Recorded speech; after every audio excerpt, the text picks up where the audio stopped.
G'day and welcome to the Grow a Small Business Podcast. I'm your host, Troy Truen.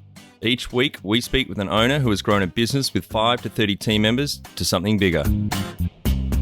Diving into their numbers and unearthing the pain they've experienced, we explore what they did to overcome each barrier and what they would do differently from day one. Let's get into it.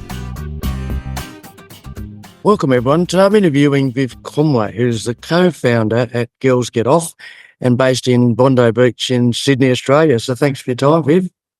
Hey, thank you so much for having me on. I'm looking forward to our chat.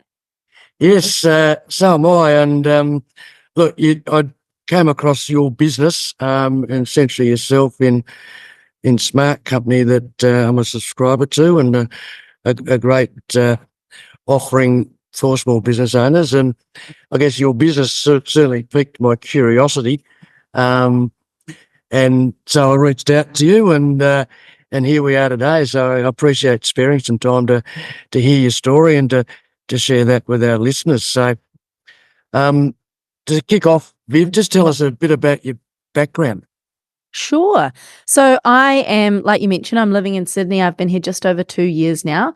Girls Get Off itself is just over 3 years old, and that's been a really fun journey growing this business.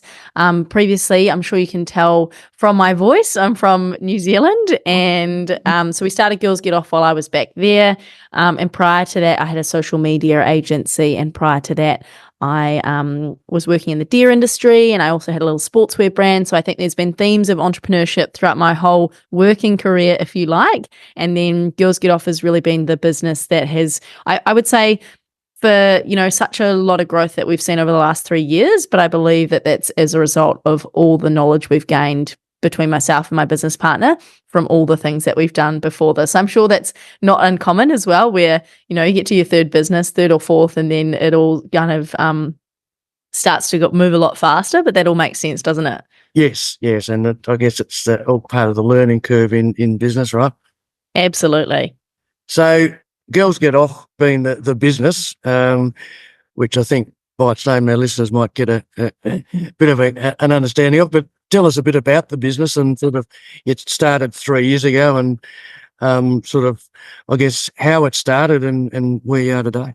Yeah, of course. So the reason we started this business is I was actually having a few socially distanced pink gins on my business partner's driveway during COVID. And look, we knew we wanted to work together. We'd been looking at a lot of different options and trying to find some sort of opportunity in the market. And we'd looked at a couple of different businesses, and she said to me, why don't we start selling sex toys? Like, we could see that the industry was starting to trend, but the only reason certain toys were trending is because people had found out from their friends, or people had read a viral review online. Like, there was some Amazon reviews going wild, and there was also some radio stations doing viral interviews and reviews of different toys. And we realized that when you compared it to any other product that women buy, sex toys were not marketed in the same way. In fact, it was still the seedy thing where you had to go down to the local sex toy store. I don't know if you've been to Oxford Street in Sydney, but it's a perfect example. You've got to walk downstairs into the store or upstairs and through like some plastic butcher shop flaps. Like, it's just so full on, especially if you're new to sex toys and you just sort of want to dip your toes in the water. And the alternative to that was going online. And there's some amazing retailers online, but a lot of them get you stuck with this overwhelming amount of choice. So when we were doing some market research, we realized that if you click on Toys for Her at one of the largest online retailers for Australia, there's like 800 different types of toys. And if our customer who we know is maybe just trying to explore a little bit, new to the sex world or the sex toy world, then she's not necessarily sure what she wants. It's not like choosing a movie. You don't walk in and go, I love comedies. Like, it's not the same. And it can be really overwhelming. So we wanted to create a customer experience that was fun, simple, positive. And on top of that, we wanted to market the toys and draw people in a way that was super normal and made them go, okay, this isn't a weird, scary thing. This can actually be something I can use as a tool to find out more about myself, bring me closer to my partner. Yeah, no, it's fascinating. And I guess like a lot of businesses, you identify a gap in the market and, try to fill that gap, which is obviously what you're doing. And I guess in your sort of a line of business that's sort of a bit of a fascinating one, isn't it? I guess that sort of, in many ways, historically, sort of that sort of taboo subject in many ways. Is that fair to say? And sort of working around that and around the, the why. 100%. Like from the very beginning, we thought, okay, let's set out, and our mission needs to be around normalising female pleasure. I think for so long, and for many people, it's been really swept under the carpet. It's just not a conversation that's had. I mean, I think we have good conversations, say at school, about sex ed, about puberty. We learn about consent, disease, anatomy, all those important things, but pleasure isn't often part of the conversation. And it's been really interesting to go along this journey and also see those perceptions of it. I got asked yesterday, actually, what are people's reactions when they find out that this is your business, or how has that perception changed over the 3 years that you've been doing this? And I said, that's a really interesting question, because I have actually found that, yes, before we started the business, I even had a really close mentor to me go like, really, you want to do sex toys? Like, that is just like not a great industry. And I'm like, that's the whole point. That's why we're doing this, because that's your perception of it. That's how like icky and like, so you don't even want to go there. And those feelings have all come from, a number of different life experiences.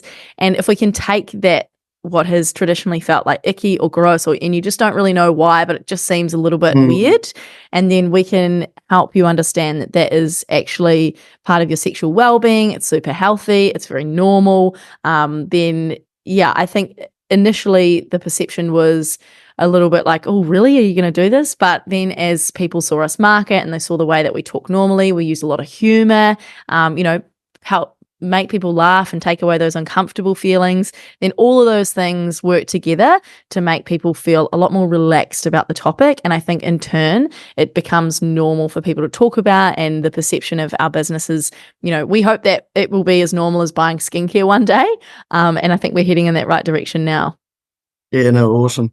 I think essentially you're sort of partly sort of an educational business, aren't you, in many ways?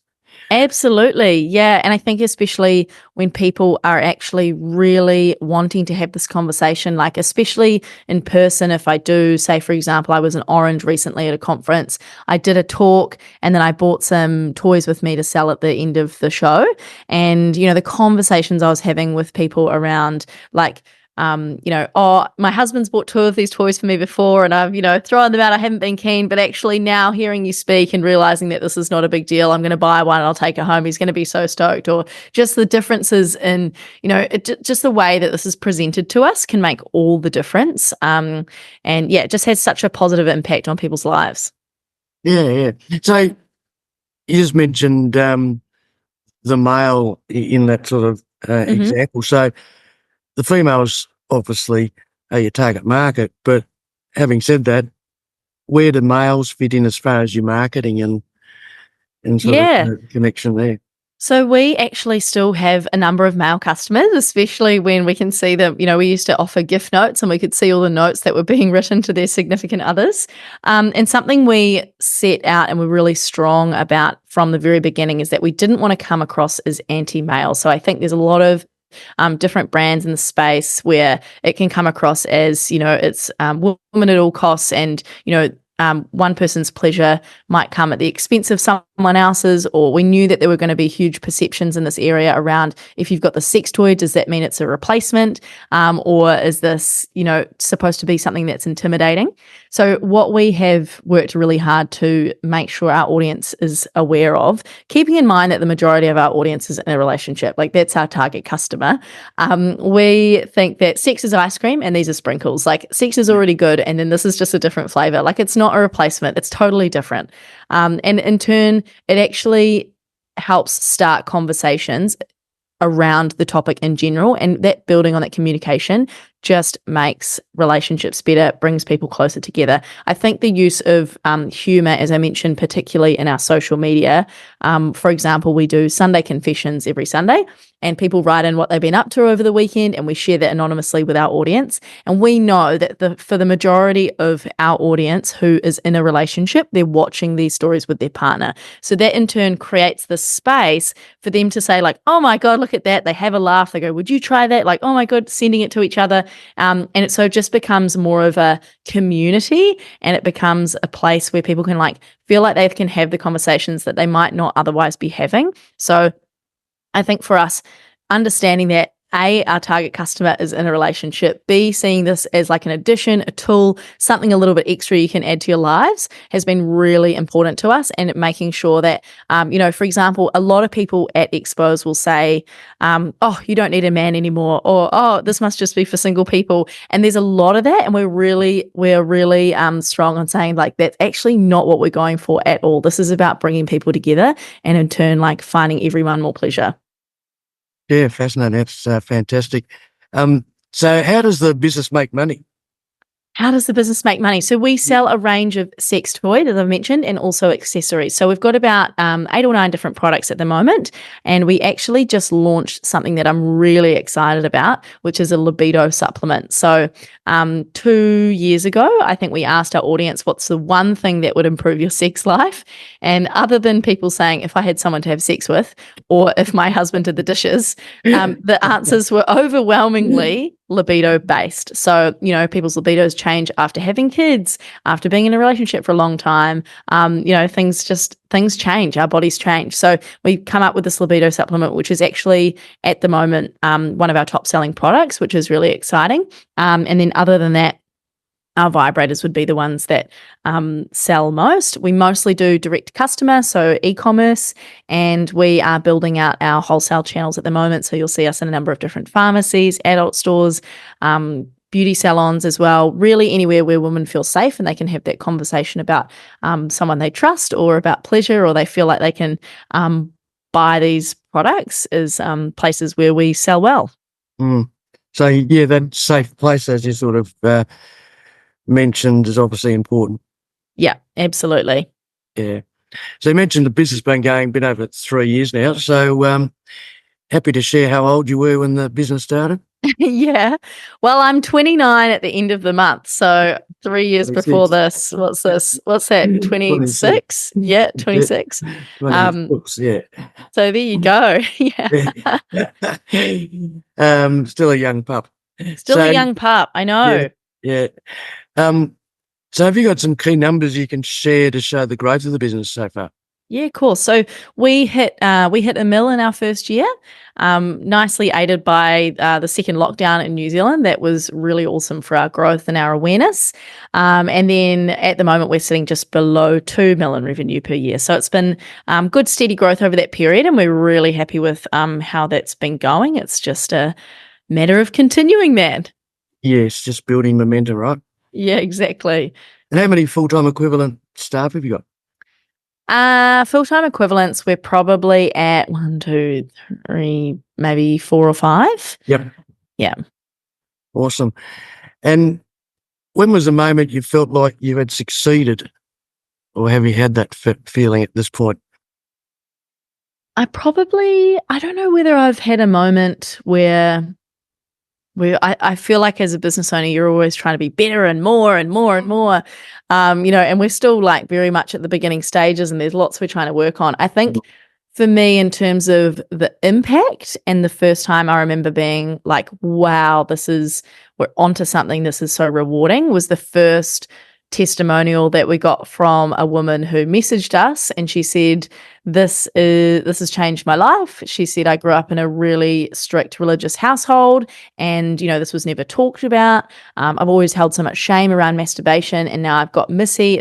It's amazing, and I've bought them for my sisters, and I can't wait to give them for Christmas. And she was just so grateful. And I think from that testimonial, I remember sending it to Joe and being like, this is such a game changer, and this is so cool. And I think for me anyway, that's the one standout moment that I remember going, okay, this is really great.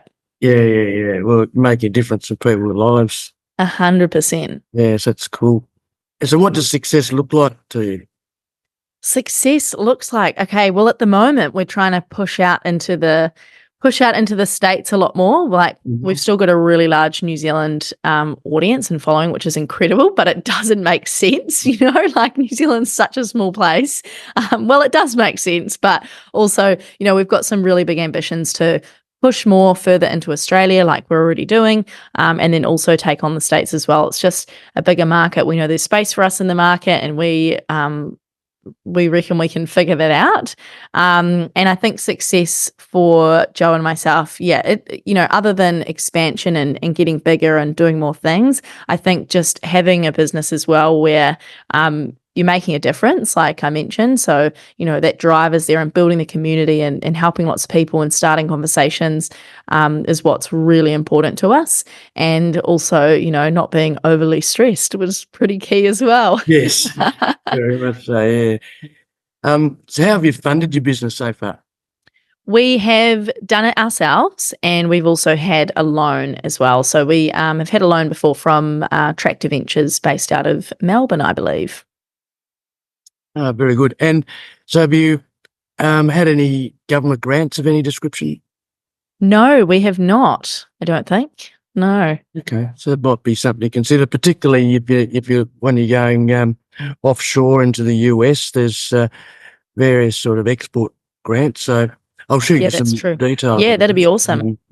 I think many businesses sort of sometimes overlook that. And actually, the podcast with a lady called Madonna Melrose, who runs a business to help businesses access grants. So I'll shoot you her details as well. That'd be awesome. That'd be great. Chat. Cool. So if you were to start up today with plenty of funding, would you go into your industry? Oh, absolutely. Yeah. I mean, there's still, if we had plenty of funding, that'd probably help. It's marketing sex toys is quite tricky because we're limited by so many things that we can do in terms of social media, like where a lot of other e-commerce brands will rely heavily on paid marketing and ads and figuring out that type of content. We've got to focus heavily on organic content, building a community. Really, it can be a slower way to build awareness, but if we had more cash and we had to start tomorrow, absolutely, I think this is just it's an awesome business. So you're saying you're restricted in what you can do on socials? Yeah, we just have to be really careful. Like we can't actually run any ads. It's very different from what other people have done. We've relied on organic marketing, getting in the media, like you saw that article and that publication. Those types of things have been crucial for us. But I also think that had we been able to run ads all the time and that had been successful, maybe we wouldn't have put so much effort into organic content and building a community. And therefore, the question is, would we then have such a dedicated, following who really loves the brand, is really keen for new products and so on? No, good point. Can you outline the most stressful point in your small business growth journey so far? We had some really big cash flow issues last year, probably mid last year. That was extremely stressful. I think every business owner can relate to the times when things do get really tricky, and you're awake at 2 or 3 a.m. going just ruminating on things in your head. That was definitely one.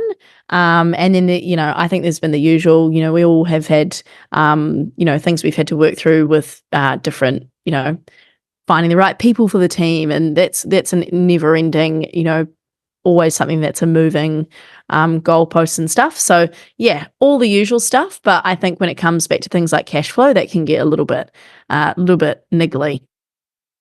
Yeah, certainly tends to be a stressful piece for small business owners. That's for sure. So you're certainly not in your lonesome. Yeah, exactly. What area in business do you feel you've had to work on the most to add the greatest value?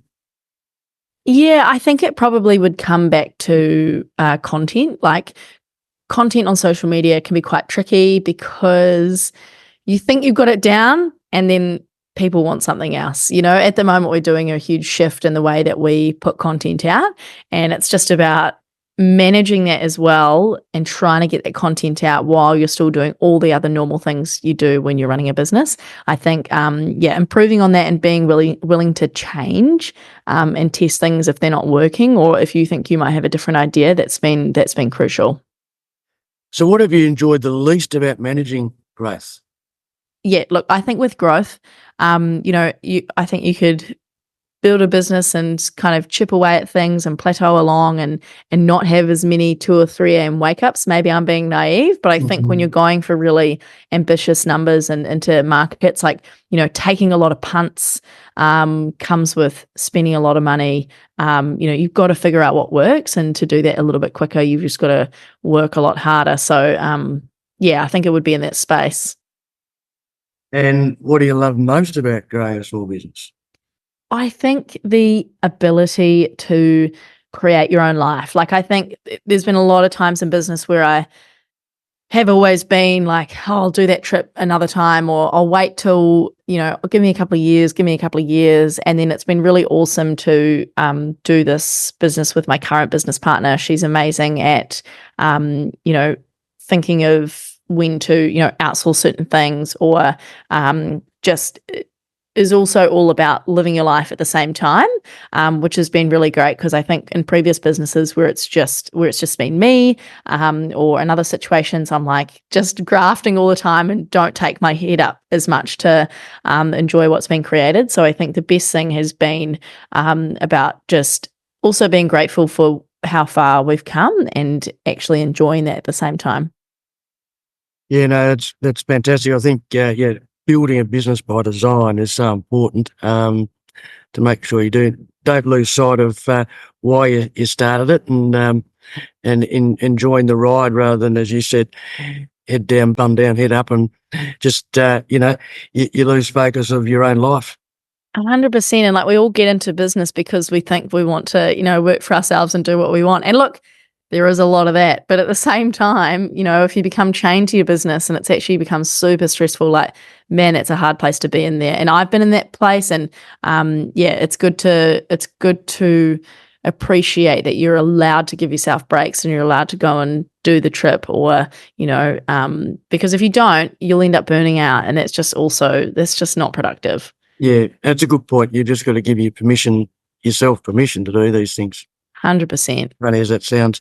And that's why the major reason we introduced our business transformation program for small business owners, to basically help them gain control and confidence to grow their business.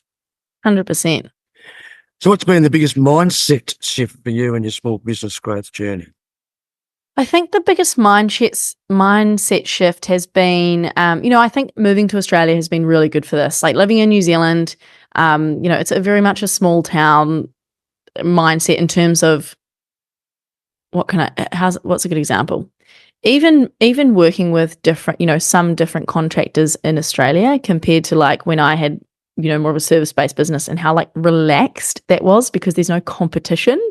That's been quite interesting and mind-blowing, and it goes to show how being in a bigger place, you've got more competition, there's more happening, more is expected of you, and it actually also opens your eyes to possibilities. Like, there's that saying around, once the first person ran under 4-minute mile, then 4 people did it that same year, just because they see what's actually possible. And then when they go, oh, okay, actually someone that looks like me, sounds like me, did that, then actually that could be a possibility for me too. So I think, coming from New Zealand, moving to Australia, I knew that it was going to be great for opening my eyes, and it absolutely has been. And I think it also just goes to show that, like, people from the States will look at Australia and go, God, that's a small place, and they would have the exact same, you'd have the exact same shift if you moved over there too. And I think it's just remembering that sometimes you're the only person who puts limits on yourself, like who else decides what you can or can't do. Often it's just based on your own previous life experiences or where you've been. So, and I think you can see that as well when you talk to someone in business, maybe who, is very green, or maybe they're in their first year of business, and you watch them and you can see them putting their own limits on themselves. I think that's true at any stage of business. Like, we're all doing that, whether it be subconsciously or not. And it's about pulling yourself up on that and going, well, who decided that was the limit? Probably me. Yeah. Essentially, everyone's got their paradigms right, and that's part of that mindset. And it tends to come from a place of fear with that. So, like you say, it's working through that. It's fantastic. Absolutely. So what's the number one habit you think a small business owner needs to develop and maintain? I honestly believe it's exercise. I think that is the number one, like it is the number one thing.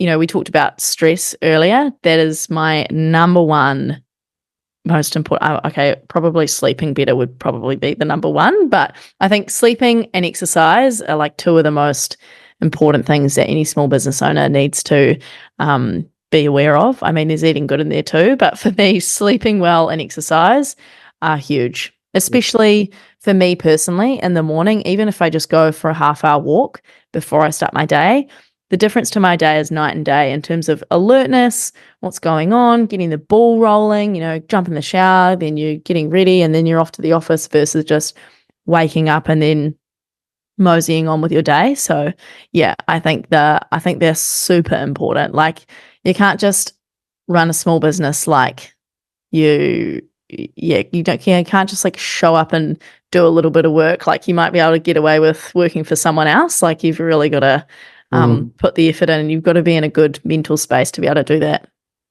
Yeah, no, very good. I think arguably the third one is diet. Diet, 100%. Yeah. But I couldn't agree with you more. I think it's so important, and I've always been focused on that. And I think if you're going to, have your own business, lead people, you've got to look after yourself, because if you can't look after yourself, it can easily fall away. Yeah, and there's been times as well where I've been so stressed. I've been like, I don't have time for exercise. I'm just going to stop doing it. And I remember a period of, years ago, a period of my life where I was like, I'd go to the gym in the morning. I was so exhausted from working so much. I was like, I can't even remember what it's like to exercise. Like, this is so hard.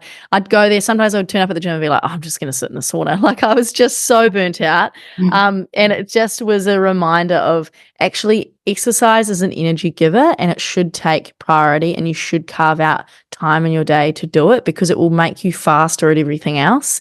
And you've got to squeeze it in somewhere. Exactly. Yeah.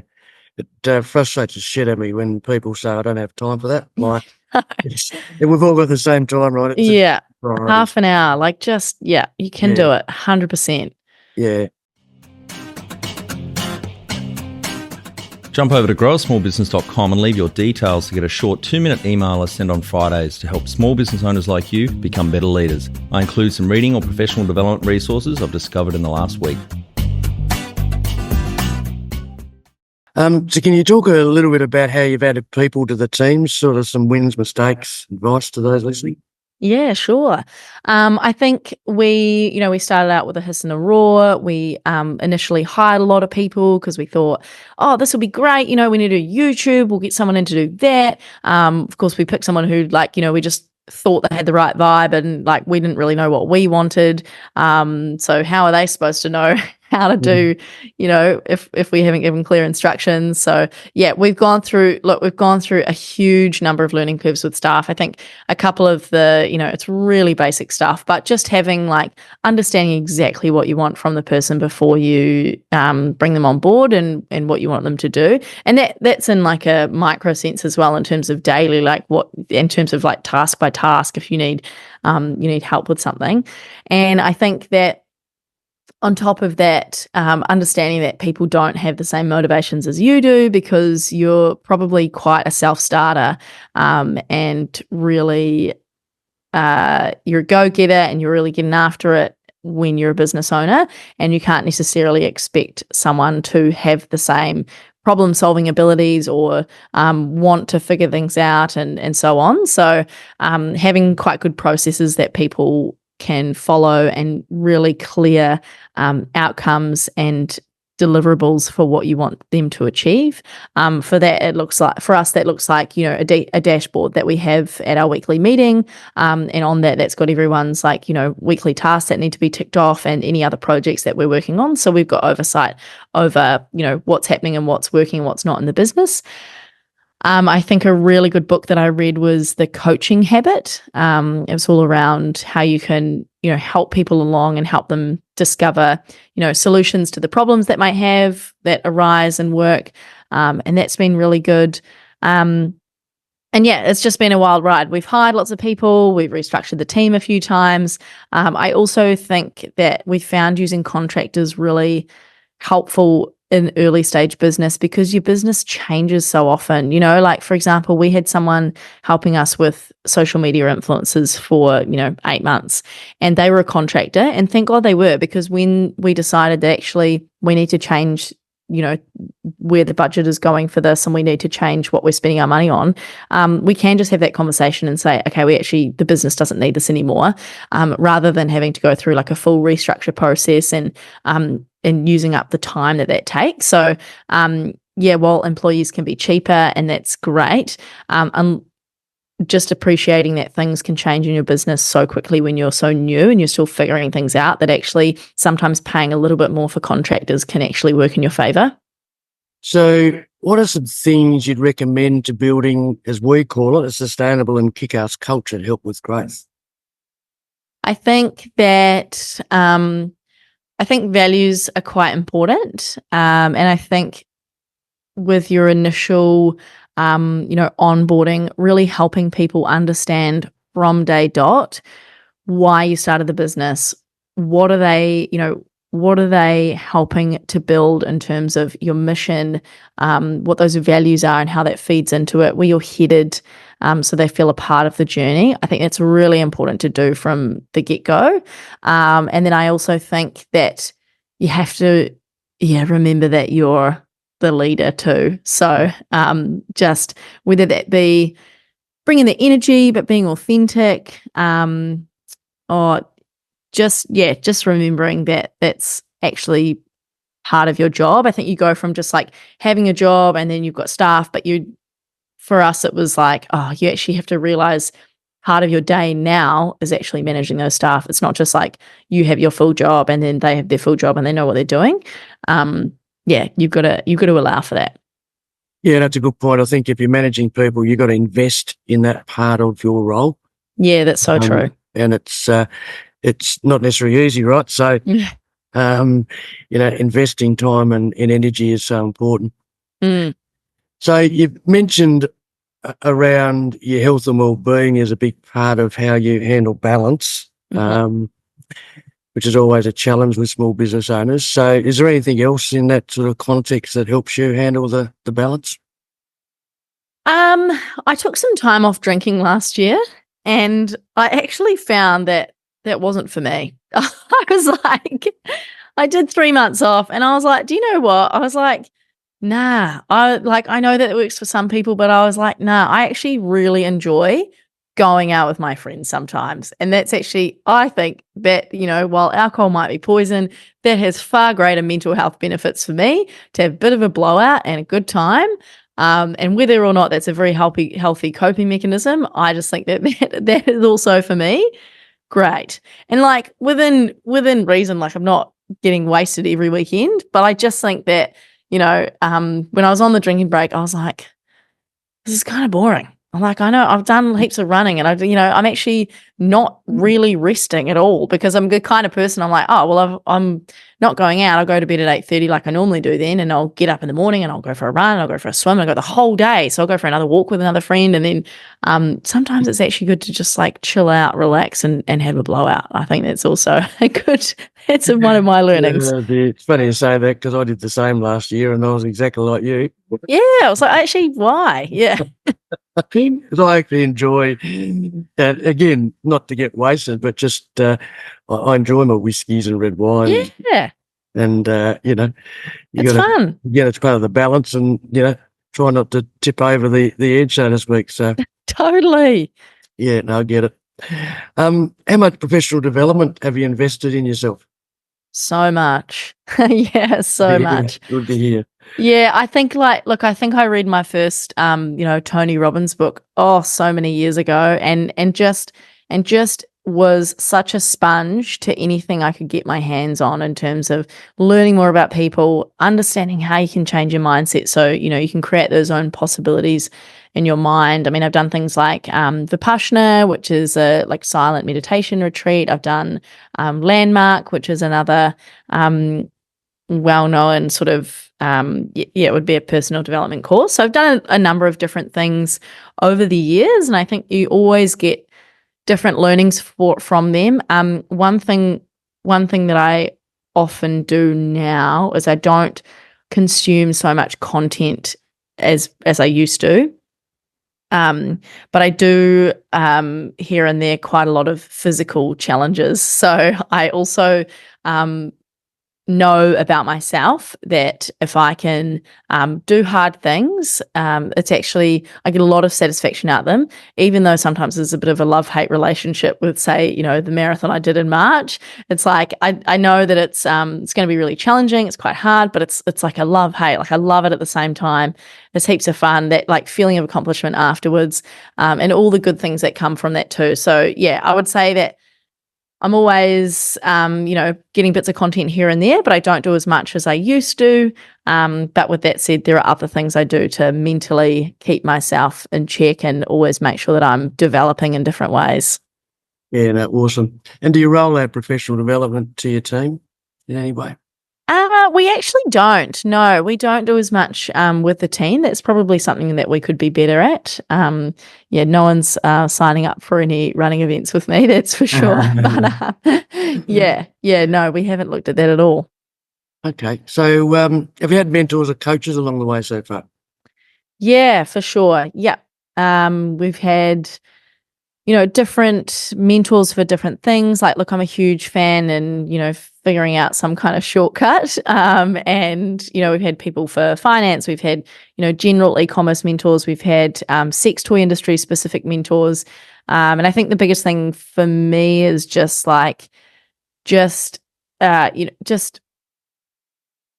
be a sponge to whatever they have to say, because you can imagine, when you tell someone who's, 5 years behind you in the journey and you give them advice and you can tell they're not listening to you, and you're just like, well, go and figure it out, and that's all well and good. And hey, look, maybe they'll find a different way.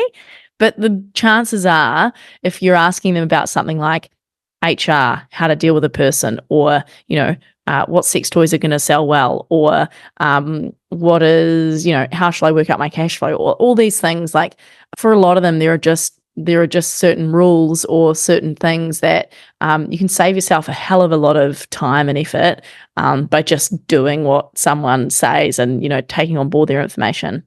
Mm. Well, that's their experience and what they bring to the table at the end of the day. And I guess that's what we're about at Grow a Small Business. It's using our experience to help small business owners, like you said, take a bit of a shortcut and save sort of time, money, and energy. 100%. And sort of guide them in their business journey. So I think certainly we're big on surrounding yourself as a business owner with the right people, but with different skill sets and experiences like you've done. So yeah, good stuff. So you have a board of directors or advisors at this point? No, we don't. No, that's all good. So final 5 questions, Viv. So what do you think is the hardest thing in growing a small business? The hardest thing is it's the mental part. The hardest thing is, you're going to have the ups and the downs, and the hardest part is just trucking along, telling yourself it's going to be okay. And there's always a solution. Yep. And I think you mentioned before, it's you don't necessarily have to do it alone. I mean, obviously you've got a partner in your business, but again, having that mindset to surround yourself with other people with different skill sets to sort of alleviate some of those challenges. 100%. So your favourite business book, which has helped you the most? Oh, the one that springs to mind is business specific. Do you know the one that springs to mind? It's not business specific. It's probably personal development, and it's called The Big Leap by Gay Hendricks. And it's all about, allowing yourself permission to think bigger and accept, be accepting of what you're telling yourself you're allowed to have what you have. It doesn't really necessarily make sense, but it's an excellent book, and it's not a very long read. Even better. Yeah. Have you read The E-Myth by Michael Gerber? I have. Great book as well. Excellent. Yeah, I think certainly I encourage business owners to read that as more a foundational starting point. I think it sort of sets the scene nicely for small business owners. Yeah. Great book. What about any great podcasts or online learning tools? At the moment, I love the Diary of a CEO. That's another great podcast. Again, not so business specific. And to be honest, I actually don't listen to that many business specific podcasts. But that's certainly one of my faves at the moment. Yeah, well, certainly, that's not uncommon to hear people mention that one. So, Oh, great. yeah. And one tool you'd recommend to help grow a small business? As much technology as possible. What would I like? One of my favorite apps at the moment is Slack. Just amongst your team using Slack instead of email. Oh my goodness, it's so much faster. Yeah, if you could implement one thing that would improve your efficiencies, I'd highly recommend Slack, particularly for remote teams. I'm sure it would work in office settings as well. Yeah, absolutely. Yep. Yeah. I think, as you say, looking at software, apps, technology can certainly make a big difference in businesses. Mm-hmm. And lastly, what would you tell yourself on day one of starting out, knowing what you know now? I would say just go for it. Just do it. Just do it. Yeah, get in there, get excited. It's going to be a wild ride. Yeah. Look, it's been fantastic having a chat, Viv, and obviously reasonably early on your business journey, and it sounds exciting and done some great things. And I think as much as anything, just sort of building the awareness and education around the sex toy industry. And so well done to you. Thank you so much for having me. Look forward to watching from afar your journey. Maybe we get you on in a year or two and hear about the next iteration. Yeah, please do. That sounds awesome. Thank you so much. No, thank you. That's it. Thanks for listening. Please leave a review in iTunes or whatever platform you listen to us on. It means more small business owners will find our cast and help people with their business growth journey.